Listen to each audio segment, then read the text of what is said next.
Hi friends, I'm Mahesh Samala, verified educator an academy. So మేము arithmetics and reasoning క్లాసెస్ని live రూపంలో చెప్పడం జరుగుతుందండి. సో ఈ క్లాసెస్ వినడం కోసం అన్ అకాడమీ ప్లస్ సబ్స్క్రిప్షన్ తీసుకునే సందర్భంలో మహేష్ సామల 12 అనే ప్రోమో కోడ్ని ఎంటర్ చేయడం ద్వారా ఎక్స్ట్రా 10% డిస్కౌంట్ని పొందగలుగుతారు. అండ్ ఈ లింక్ని డిస్క్రిప్షన్ బాక్స్లో ఇచ్చామండి, ప్లీజ్ విజిట్. నెక్స్ట్ క్వశ్చన్ అండి. కొంత అసలు చక్రవడ్డీతో 15 సంవత్సరాలలో రెట్టింపు అవుతుంది. ఎన్ని సంవత్సరాలలో అది 8 రెట్లు అవుతుంది?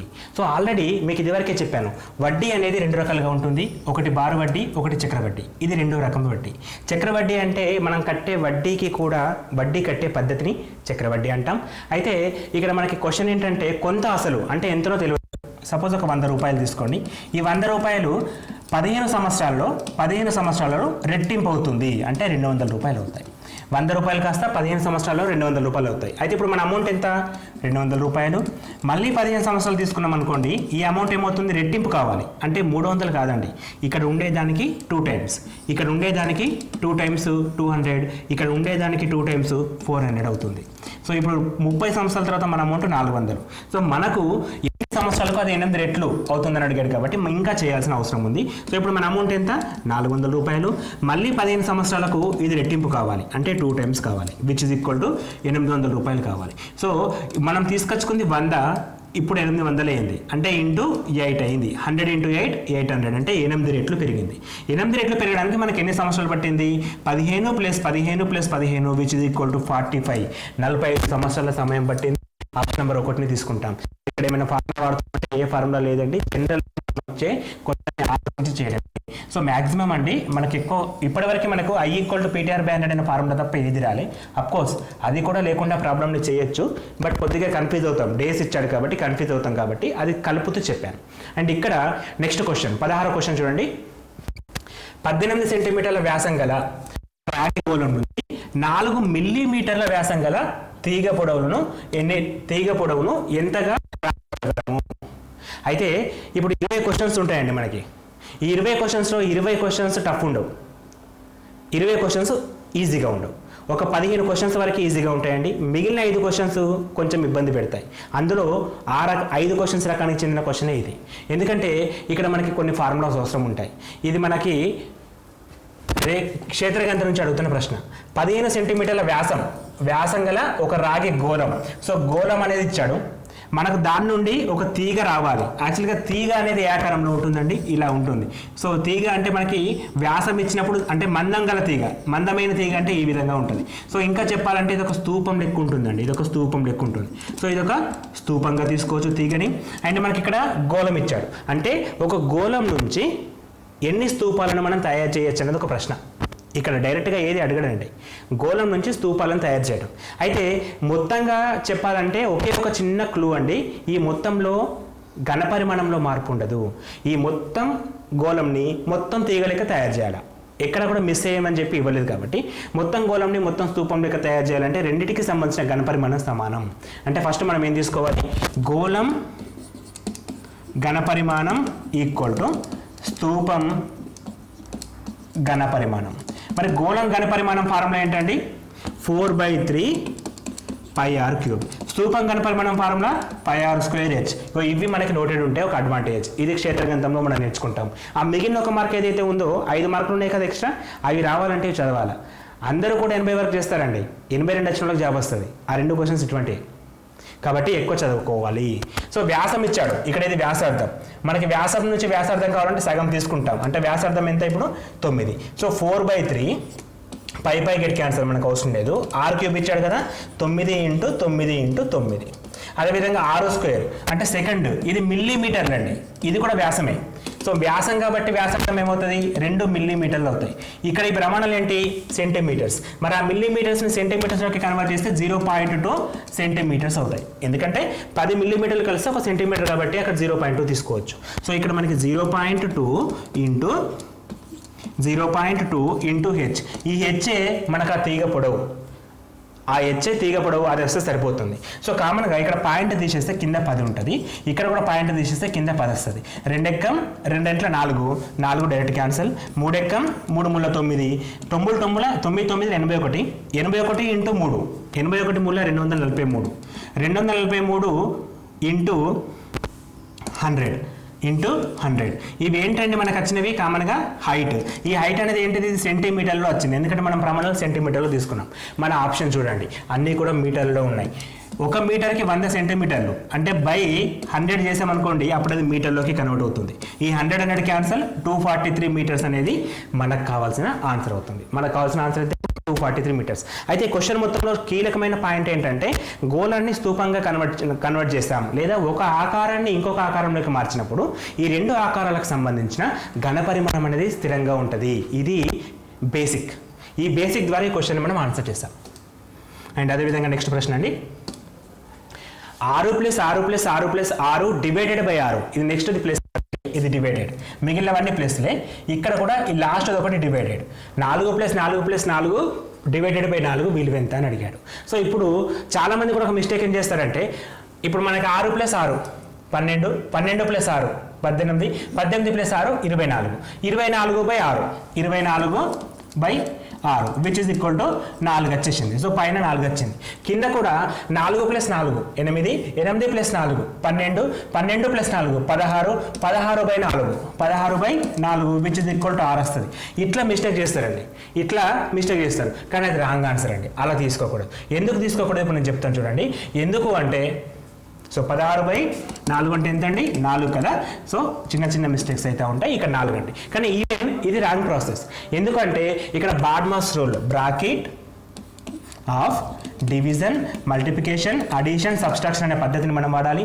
సో ఫస్ట్ బ్రాకెట్లో ఉన్నది మొత్తాన్ని మనం తీసుకోవాలి. సో ఇక్కడ బ్రాకెట్లో ఏముందంటే 6 + 6 + 6 + 6 అంటే 24. సో 24 వచ్చేసింది. డివైడెడ్ బై 6 ఇక్కడ పైన ఓకే, కింద డివైడెడ్ బై ఏముంది చూడండి. సో ఇక్కడ బ్రాకెట్ లేదు, బ్రాకెట్ లేనప్పుడు మనం నెక్స్ట్ డివిజన్ చూడాలి. సో డివిజన్ ఇక్కడ ఉందండి. సో ఈ డివిజన్ ఫస్ట్ చేసేయాలి. అంటే 4 + 4 + 4 + 4/4 which is equal to 1. 6 ఎక్కం 6 4. So పైన 4 మిగిలింది, కింద 4 + 4 + 4 12 + 1 13, 4/13 వచ్చింది. 4/13 అంటే ఆప్షన్ నెంబర్ 3. లేదా మనం ఫస్ట్ ప్రకారం చేస్తే 4/4 ఈక్వల్ టు ఆన్సర్ 1, ఇది టిక్ చేస్తాం. కానీ ఇది రాంగ్ ప్రాసెస్, ఇలా చేయకూడదు. ఎందుకంటే ఇక్కడ మనకి బాడ్మాస్ రూల్ ప్రకారం ప్లస్ కంటే ముందు డివిజన్ని మనం చేయాలా, డివిజన్ కంటే ముందు బ్రాకెట్ని చేయాలి. అందుకే పైన బ్రాకెట్ ఫినిష్ చేసుకొని తర్వాత డివిజన్ ఫినిష్ చేసుకొని తర్వాత మనం ఇంకో డివిజన్ చేసిన తర్వాత లాస్ట్కి ప్లస్ చేస్తాం.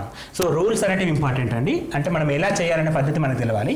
సో దానికి మనం వాడే పద్ధతి ఇక్కడ సింప్లిఫికేషన్లో బాడ్మాస్ అంటాం. సో చాలామందికి తెలుసు, బట్ మిస్టేక్ చేయడానికి ఛాన్సెస్ ఉంటాయి. నెక్స్ట్ క్వశ్చన్, 8 3/5 యొక్క ఉత్కర్ణం ఎంత అంటే విలోమం తీసుకోవచ్చు. సో 8 3/5 అనేది ఒక మిశ్రమ భిన్నం అండి. సో ఈ మిశ్రమ భిన్నాన్ని క్రమభిన్నంలోకి మార్చాలంటే 5 × 8 40 + 3 43/5 వచ్చింది. ఇది మనకి ఈ నంబర్ యాక్చువల్గా. దీనికి ఉత్కమనం కావాలంటే విలోమం తీసుకుంటాం, అంటే 5/43 తీసుకోవాలి. 5/43 అంటే ఆప్షన్ నెంబర్ 4 ఇక్కడ రైట్ ఆన్సర్ అండి. ఆప్షన్ నెంబర్ 4 ఇక్కడ రైట్ ఆన్సర్ అవుతుంది. అదేవిధంగా నెక్స్ట్ క్వశ్చన్ అండి, ఒక రోజు యొక్క ఎంత శాతం 3 గంటలో అవుతుంది? ఒక రోజులో ఎంత శాతం విలువ 3 గంటలు అవుతుంది? సో ఒక రోజులో ఎంత శాతం విలువ 3 గంటలు అవుతుందని అడుగుతున్నాడు. సో ఒక రోజులో 3 గంటలు, ఒక రోజు అంటే ఎంతండి 24. 24 గంటల్లో 3 గంటలు అనేది ఎంత శాతం? 24 గంటల్లో 3 గంటలు అనేది ఎంత శాతం? 3 ఎక్కం 3 8ల 100/8 అంటే నేను డైరెక్ట్గా 12 తీసుకుంటా. ఇలా ఎందుకు తీసుకోవాలి అనేది మన విద్య యూట్యూబ్ ఛానల్ నాదేనండి. అందులో పర్సంటేజ్ గురించి ఒక హాఫ్ అన్ అవర్ మాట్లాడాను.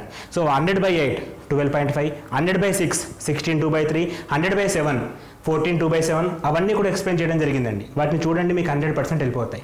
ఓకే, ఇక్కడ 8 ఎక్కం 8, 2 మిగిలింది 20, 8 16, 4 మిగిలింది 0.5. 12.5 మనకు ఆప్షన్లో లేదు, మిశ్రమ భిన్నంలో ఉంది కాబట్టి అప్పుడు మనం 1/2 రాసుకోవచ్చు. 12.5 అన్న 12.5 అన్న ఒకటే కాబట్టి 12 1/2 అని చెప్పి తీసుకుంటే ఆప్షన్ నెంబర్ ఫస్ట్ 1 అనేది ఇక్కడ రైట్ ఆన్సర్ అవుతుందండి. ఆప్షన్ నెంబర్ ఫస్ట్ 1 అనేది ఇక్కడ రైట్ ఆన్సర్గా తీసుకుంటాం. నెక్స్ట్ క్వశ్చన్ అండి, 42.5 మీటర్ల పొడవు గల ఒక పెట్టెను 85 సెంటీమీటర్ల పొడవు గల ఉండే ముక్కలుగా కోస్తే ఎన్ని ముక్కలు వస్తాయి? సో ఒక పెట్టె నుండి ఇంకో పెట్టెను తయారు చేయడం అంటే ఘనపరిమాణంలో మార్పు ఉండదు, ఇంతకుముందు చెప్పిన విధంగా. మరి ఇక్కడ ఘనపరిమాణం కనుక్కోవాల్సిన అవసరం లేదు.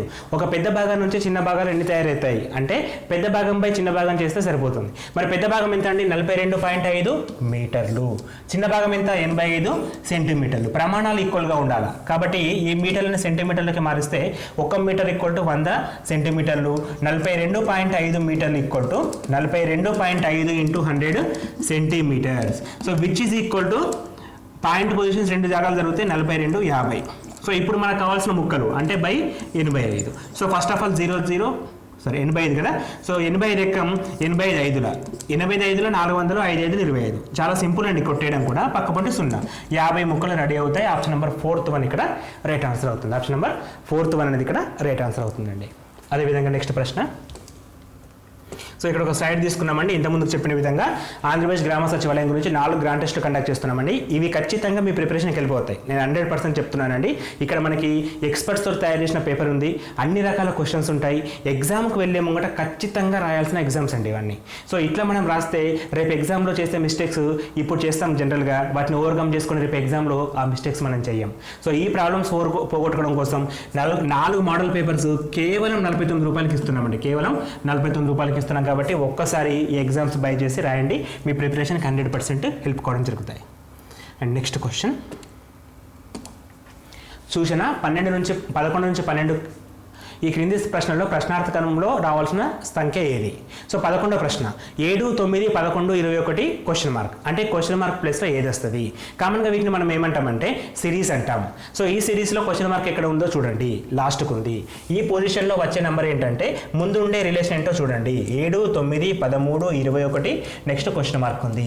సో 7 నుంచి 9 ఎంత పెరిగిందండి? 2 పెరిగింది. 9 నుంచి 13 4 పెరిగింది. 13 నుంచి 21 6 కాదు 8 పెరిగింది. సో ఇప్పుడేం పెరగాలి? 10 పెరగాల, 12 పెరగాల, 16 పెరగాల. అంటే 2 ఇంటూ 2 4, 4 ఇంటూ 2 8, 8 ఇంటూ 2 16 పెరగాలి. అంటే 21 + 16 37 రావాలి. ఆప్షన్ నెంబర్ 4th వన్ అనేది ఇక్కడ రైట్ ఆన్సర్ అవుతుంది. ఓకే, నెక్స్ట్ క్వశ్చన్ చూడండి. 12వ క్వశ్చన్ 25 20 15 10 చాలా సింపుల్గా ఇచ్చామండి ఇక్కడ సిరీస్ అనేది. సో 25 20 5 తగ్గింది, 20 నుంచి 15 5 తగ్గింది, 15 నుంచి 10 5 తగ్గింది, 10 నుంచి 5 తగ్గితే ఆన్సర్ 5 రావాలి. అంటే option number 2nd one right answer. Next question అండి. ఒక కోడ్ భాషలో 3 4 5 6ను ROPEగా 15526ను ఆపిల్ APPLGగా రాసిన 54613ను ఎలా రాస్తారని చెప్పి అడుగుతున్నాడు. సో ఒక కోడ్ భాష అని ఇచ్చాడు, అంటే కోడింగ్ అండ్ డీకోడింగ్ సంబంధించిన ప్రశ్న. సో ఇక్కడ 3 4 5 6 4 నంబర్స్ ఉన్నాయి, ఇక్కడ 4 లెటర్స్ ఉన్నాయి. అయితే ఇక్కడ R for 3 అనుకుందామంటే అట్లా లేదండి. సో E for 5 అనుకుందామని అట్లా లేదు. సో ఇట్లా ఉన్నప్పుడు ఇక్కడ కీవర్డ్ ఏంటంటే 155 APP అంటే ఒక్కొక్క లెటర్కి ఒక్కొక్క నంబర్ని అసైన్ చేశాడు అని చెప్పి అర్థం చేసుకోండి. A for 1, P for 5, P for 5, 2 for L, 6 for E.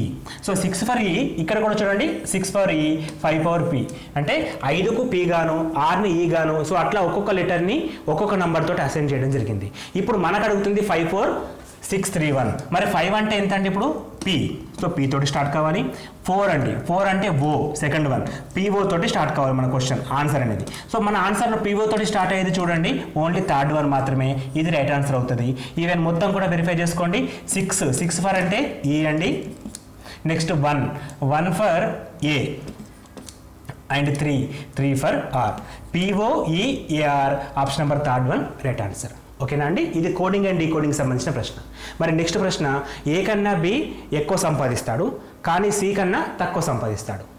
D A మరియు Bల కన్నా ఎక్కువ సంపాదిస్తాడు, E మరియు Bల కన్నా B కన్నా ఎక్కువ సంపాదిస్తాడు. అయినా అందరికంటే తక్కువ సంపాదించే వ్యక్తి ఎవరు? మరి ఇక్కడ రిలేషన్ సీటింగ్ అరేంజ్మెంట్ అని చెప్పి తీసుకోవచ్చు. సో వాళ్ళ పొజిషన్స్ని మనం సెట్ చేయాలా. సో ఇక్కడ ABCD అనే 5 ఉన్నారండి. సో ABCDE 5 ఉన్నారు. మరి తక్కువ అంటే ఇక్కడ నుంచి చేద్దాం, ఇది ఎక్కువ ఇటు వెళ్ళిన కొద్దీ తగ్గుతూ ఉంటుంది అమౌంట్ అనేది, ఇట్లా తీసుకుందాం. సో ఫస్ట్ ఏమంటున్నాడు, A B కన్నా ఎక్కువ సంపాదిస్తాడు కానీ C కన్నా తక్కువ సంపాదిస్తాడు. సో A అనే వ్యక్తి B కంటే ఎక్కువ సంపాదిస్తాడు కానీ C కంటే తక్కువ సంపాదిస్తాడు. సో ఇప్పుడు C సంపాదన ఎక్కువ, C తర్వాత A తర్వాత B. నెక్స్ట్ ఏమి ఇచ్చాడు, D A డి ఏ మరియు సి కన్నా ఎక్కువ సంపాదిస్తాడు. డి అనే పర్సన్ ఏ మరియు సి కన్నా ఇద్దరి కంటే కూడా ఎక్కువ సంపాదిస్తాడని చెప్పి ఇచ్చాడు.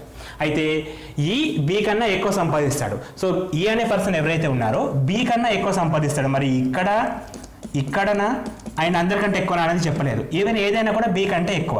సో బి కంటే ఏ ఎక్కువ, బి కంటే సి ఎక్కువ, బి కంటే డి ఎక్కువ, బి కంటే ఈ ఎక్కువ. అందరిలో తక్కువ సంపాదించేవాడు ఎవరు? బి అనే వ్యక్తి. So answer B right. అందరిలో ఎక్కువ సంపాదించేవాడు ఎవరు? చెప్పలేం, ఎందుకంటే ఈ గురించి చెప్పలేదు. అయితే డి కావచ్చు లేదా ఈ కావచ్చు అని చెప్పి ఆన్సర్ ఉంటుంది. ఐదర్ డి ఆర్ ఈ అని ఉంటే అప్పుడు ఆన్సర్ చేస్తాం. ఇప్పటి మటుకి క్వశ్చన్కి ఆన్సర్ ఎంత అండి? తక్కువ సంపాదించే వ్యక్తి బి, ఎక్కువ సంపాదించే వ్యక్తిని మనం కరెక్ట్గా చెప్పలేం. Next question. So question mark అని ఇచ్చాడు, ఒక బాక్స్ ఇచ్చాడండి. సో ఈ బాక్స్లో మనం క్వశ్చన్ మార్క్ ప్లేస్లో ఉన్నది కావాలి. సో దానికోసం 933 కింద 81, 1144 కింద 176, 1375 కింద క్వశ్చన్ మార్క్. సో 3 × 9 27, 27 × 3 81. అంటే అన్నిటిని ఇంటూ చేయడం ద్వారా కింద ఉండే నెంబర్ వస్తుంది. 4 × 4 44, 44 × 4 176, 13 × 7 91, × 5 440, 455. Option number third one right. Okay. Next question. ఒకవేళ S equal to 19, sun equal to 54 అయినా, కేక్ ఈక్వల్ టు 20 అయినా, మిస్టేక్ ఈక్వల్ టు ఎంత అని అడుగుతున్నాడు. ఇది కూడా కోడింగ్ అండ్ డీకోడింగ్ అండి. ఇక్కడ ఎస్ ఈక్వల్ టు 19 అని ఇచ్చాడు అండ్ ఎస్యుఎన్ ఈక్వల్ టు మనకు 54 అని ఇచ్చాడు. సో అందులో ఎస్ అంటే 19 తీసుకుందాం, యు అంటే TU 21 తీసుకుందాం, ఎన్ అంటే 14. ఈ మూడు కలపడం ద్వారా 54 వస్తుంది. అంటే ఈ 4 మనం చెక్ చేయని వస్తుంది జనరల్గా. అయితే అక్కడ ఏంటంటే పదాలకు సంబంధించిన డేటాస్ ఏవైతే ఉంటాయో వాటన్నిటిని కలపడం ద్వారా మనకు వచ్చే నెంబర్ని తీసుకుంటున్నాం. అయితే అదే ప్రకారం మిస్టేక్కి ఏమొస్తుంది అని అడుగుతున్నాడు. MISTAKE. అయితే మీరు గమనించండి, ఇక్కడ AKE 3 మ్యాచ్ అయ్యాయి కదా. ఇక్కడ సి అనేది 3, మొత్తం 20. అంటే AKE ఈక్వల్ టు 17 డైరెక్ట్గా తీసుకోండి. అంటే ఇక్కడ మళ్ళీ A for 1, E for 5, K for 12 అవన్నీ కలపకండి, లేట్ అవుతుంది. ఇక్కడ డైరెక్ట్గా 17 తీసుకోండి. టీ అంటే 20 అండి. అయితే ఇవన్నీ ఎట్లా వస్తాయంటే A for 1, B for 2, C for 3 అలా రాసుకుంటూ వెళ్తే Z for 26. ఇవి నంబర్స్ అండి. ఒక్కొక్క నెంబర్కి ఒక్కొక్క లెటర్ని మనం అసైన్ చేసుకుంటున్నాం సీక్వెన్స్ ప్రకారం. సో S for ఇక్కడ ఉంది మనకు ముందుగా already 19. So M for 13, I for 9. So వీటన్నిటిని యాడ్ చేస్తే మనకు వచ్చే ఆన్సర్ ఎంతండి? 78. సో ఈ విధంగా చేయొచ్చండి. 13 + 9 22, 20 + 22 42, 42 + 19 50, 61, 61 + 17 78. ఆప్షన్ నెంబర్ ఫస్ట్ వన్ ఇక్కడ రైట్ ఆన్సర్. కలపడం అండి, ఏ విధంగానే కలపచ్చు, అది మీ ఇష్టం. అదేవిధంగా నెక్స్ట్ క్వశ్చన్. ఈ క్రింది పదాలను నిఘంటువును అనుసరించి అమర్చండి. అంటే డిక్షనరీ ఆర్డర్ ప్రకారం సెట్ చేయాలి. సో డిక్షనరీలో ఎలా ఉంటాయి పదాలు? ఆల్ఫాబెట్ ఆర్డర్ ప్రకారం ఉంటాయి. సో ఇక్కడ ఆల్ఫాబెట్ ప్రకారం రాసుకుంటూ వెళ్తే ఫస్ట్ ఏం ఉండాలి? అన్నీ కూడా ఎస్ తోటి స్టార్ట్ అవుతున్నాయి. ఓకే. నెక్స్ట్ లెటర్ ఏంటండి? CCHUT. అంటే ఇందులో యు అనే పదం లాస్ట్కి ఉండాలి. అంటే డి అనేది లాస్ట్కి రావాలి. యు తర్వాత టీ ఉంటుంది, అంటే లాస్ట్ నుంచి చెప్తున్నాను. సో ఇక్కడ ఈ ఉంటుంది. అదేవిధంగా హెచ్ అనేది మధ్యలో ఉంటుంది. ఈ రెండు అనేది ఫస్ట్ సెకండ్లో, ఇక్కడ ఏ ఉంది కాబట్టి A first, third letter, and ఇక్కడ B second. So ABCED option number 4th one అనేది ఇక్కడ రైట్ ఆన్సర్ అండి. And next question. Magazine editor drama ఎవరు? Question mark. సో ఇక్కడ దీన్ని మనం అనాలజీ అంటామండి. సో ఇక్కడ ఈ రెండింటి మధ్య ఉండే సంబంధం ఈ రెండింటి మధ్య ఉండాలి. సో మ్యాగజైన్కి ఎడిటర్కి మధ్య సంబంధం ఏంటంటే మ్యాగజైన్ ఎడిటర్ రూపొందిస్తాడు, డ్రామానికి ఎవరు రూపొందిస్తారు అంటే దర్శకుడు రూపొందిస్తాడు. Option number first one right. So డ్రామాలో 1 of the part hero, 1 of the part heroine. So painter దీనికి సంబంధం లేదు, బట్ రూపొందించే వాళ్ళని మనం తీసుకుంటే దర్శకుడు రైట్ ఆన్సర్ అవుతుంది. అదేవిధంగా next question, next and last question అండి. ఈ క్రింది పటంలోని చతురస్రాల సంఖ్య ఎంత? సో చతురస్రాల సంఖ్య ఎంత అని ఇచ్చాడు. 4/4 1 2 3 4 1 2 3 4 అంటే 4/4 ఒక డయాగ్రామ్ ఇవ్వడం జరిగింది. అయితే దీనికి ఆన్సర్ 30 అండి. ఈ 30 అనేది రకరకాలుగా చెప్తారు. సో అన్ని కౌంట్ చేసుకుంటూ చెప్తారు, ఒకటి కన్ఫ్యూజ్ అవుతాం, బట్ కౌంట్ చేయొచ్చు. అయితే నేను మీకు ఒక షార్ట్ కట్ మెథడ్ చెప్తాను చూడండి. సో ఇక్కడ ఎన్ని చతురస్రాలు ఉన్నాయి అంటే 1. మరి ఇక్కడ ఎన్ని చతురస్రాలు ఉన్నాయి? 1 2 3 4 మొత్తం కలిపి 1 5 ఉన్నాయండి. ఓకే. అయితే ఇది 1 × 1 ద్వారా వచ్చింది, ఇది 2 × 2 + 1 × 1 ద్వారా వచ్చింది. ఓకేనా. అయితే నెక్స్ట్ 3/3 తీసుకుంటున్నాను. సో ఇది ఎట్లా అంటే 3 × 3 plus 2 into 2 plus 1 into 1, 1 into 1 1, 2 into 2 4, 3 into 3 9, 9 plus 1 10 plus 4 14 ఉంటాయండి.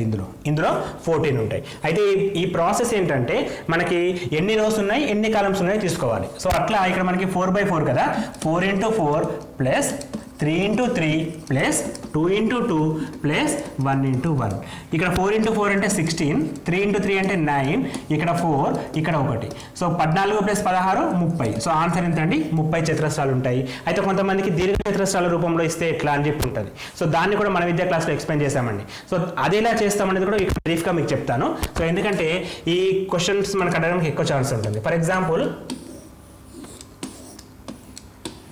ఇందులో ఇది దీర్ఘ చతురస్రం మోడల్, ఇందులో ఎన్ని చతురస్రాలు ఉన్నాయి అని అడిగినప్పుడు మనం ఏం చేస్తామంటే అడ్డు వరుసలు ఇంటూ నిలువు వరుసలు ఎన్ని ఉన్నాయండి? 3 అడ్డు వరుసలు 2 నిలువు వరుసలు. ఇది గీత గీసేస్తాం కదా, అయిపోయింది. ఇది అడ్డు వరుసలు 2, 1 నిలువు వరుస అంటే ప్లస్ 2 ఇంటూ 1. అంటే ప్రతిసారి కూడా ఇలా అడ్డు వరుసలు నిలువు వరుసలు తీసేసుకుంటూ రావడం అనమాట, ఇలా తీసేసుకుంటూ రావడం. సో అలా వస్తే 3 2 6 plus 2 ఎక్కం 2 which is equal to 8 ఉంటాయండి, విచ్ ఇస్ ఈక్వల్ టు 8 ఉంటాయి. సో ఇక్కడ 20 క్వశ్చన్స్ మీకు ఎక్స్ప్లెయిన్ చేయడం జరిగిందండి. సో ఈ 20 క్వశ్చన్స్ ద్వారా ఏంటంటే మనకి మోడల్ పేపర్స్ ఎలా వస్తాయి, అందులో మెంటాలిటీ క్వశ్చన్స్ ఎలా ఉంటాయో తెలుసుకోవచ్చు. అండ్ ఇప్పుడు మీకు చూపిస్తున్న స్లైడ్ అనేది ఆంధ్రప్రదేశ్ గ్రామీణ సచివాలయం గురించి 4 గ్రాండ్ టెస్టులు కేవలం 49 రూపాయలు కండక్ట్ చేస్తున్నాం. ఆ విషయం చెప్పడం కోసం చెప్తున్నామండి. ఇది మీకు 100% వెళ్ళిపోతుంది. ఎట్ ద సేమ్ టైం ఈ ఎగ్జామ్ రాయడానికి సంబంధించిన లింక్ని డిస్క్రిప్షన్ బాక్స్లో ఇచ్చామండి, అక్కడి నుంచి మీరు డైరెక్ట్గా రాసుకోవచ్చు. అండ్ ఇంకేమైనా డౌట్స్ ఉంటే కూడా ఈ నెంబర్కి మీరు డైల్ చేయొచ్చు 9154236239. అండ్ మీకు అఫీషియల్ వెబ్సైట్ వచ్చేసి www.manavidyaexams.com. ఇది మా అఫీషియల్ వెబ్సైట్ అండి, దీని ద్వారా మీరు రాసుకోవచ్చు. అండ్ ఈ మోడల్ పేపర్స్ అంటే మీ ప్రిపరేషన్కి 100% వెళ్ళిపోతాయి. Thanks for watching and all the best for your exams.